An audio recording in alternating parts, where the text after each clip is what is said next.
All right, Aaron, tell me a little bit about what you guys have planned for the Waterloo stop along Ragbri. We have what we hope will be the best stop of the entire week, and given the weather, and we're trying not to talk too much about the weather, but given the way the weather looks, it's going to be a perfect day, we believe.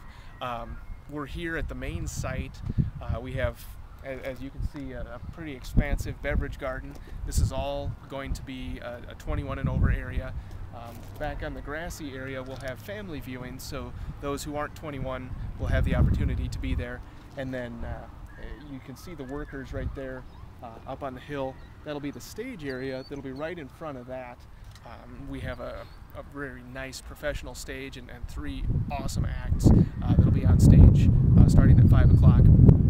We have three distinct camping areas, plus then additional camping areas in homes and around the community as people have arranged those themselves. And then in the downtown area, we have entertainment in the afternoon. We have a beverage garden there. We have vendors down there, and then we'll be shuttling people back and forth from the main site to the downtown area as well. Okay. You guys are one of the larger cities along Ragbri this year, along with Sioux City and Dubuque, the two bookend stops. What problems does it present being a larger city versus a town like Clear Lake or a Manchester? I don't know if it's problems necessarily. I think we have some unique challenges. It just as a smaller town would have unique challenges as well. I think the transportation aspect of things, where you have to move people to and from areas where in a smaller town you might be able to just be walking distance from one point to the other.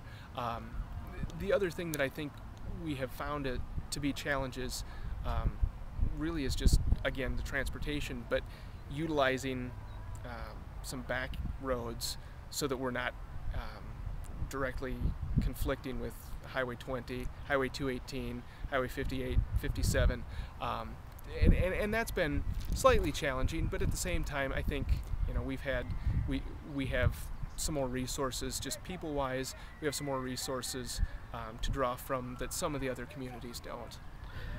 You're having some things down in downtown, along with out here at the Isle Casino and the Lost Island Water Park. How was the decision made to have the main campgrounds out here versus in some other area of the city, maybe even downtown? Was it just space? Is that what it came down to? Space, and I think when we were originally talking with the Ragbri staff, having the water park specifically, it's their 10th anniversary this year, so having that to tie in with the 25th anniversary of Ragbri's last visit to Waterloo was extra special. But space is really a consideration with what they have available, with what we'll have kind of up over this hill here for camping, with what the Isle presents, and with what Hawkeye Community College and South Hills Golf Course present.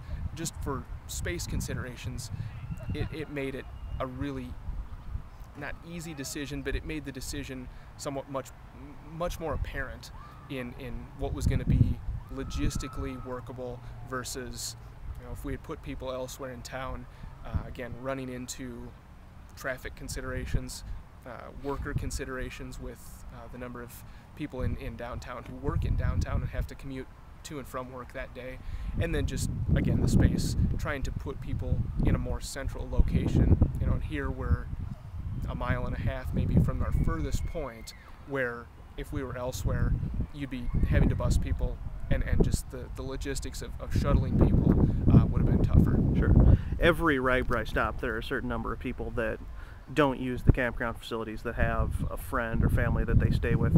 How confident are you that the majority of people will be using these facilities?